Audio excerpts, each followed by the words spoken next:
So hello everyone, আজকে গেছিলাম দক্ষিণেশ্বর। তো দক্ষিণেশ্বরে আমার কিছু কাজ ছিল, প্রচণ্ড বাড়ি যাওয়ার ছিল। তো গেছিলাম এখানে। এটা জানি না, কি সুন্দর একটা মন্দির টাইপের। কেউ জানলে বলবে কমেন্টসে যে কী মন্দির। তো আমি বাসে করেই প্রথমে এলাম। আগে যখন যেতাম দক্ষিণেশ্বর তো ট্রেনে করেই যেতাম, তো বাসে করে আমি প্রথম ফার্স্ট টাইম।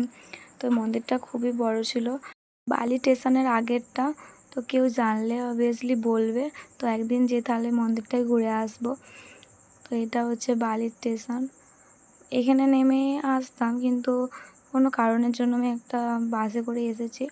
এই যে এই জায়গাটা দেখার পর মনে একটা আলাদাই একটা অনুভূতি, যেই ক্লান্ত ভাবটা যেটা ছিল বাসে ততক্ষণ বসেছিলাম, কিন্তু এইখানটা দেখার পর মনের ভেতরটা যে এমন হচ্ছিল, বলার কথা নয়। মনে হচ্ছিলো কতটা ফ্রি ফ্রি নিজেকে মনে হচ্ছিলো, মাইন্ড ফ্রেশ মনে হচ্ছিলো। মন্দিরটা দেখার পরে সবই মায়ের ইচ্ছা, কিন্তু আমার তো মন্দিরের ভেতরে যাওয়া হয়নি।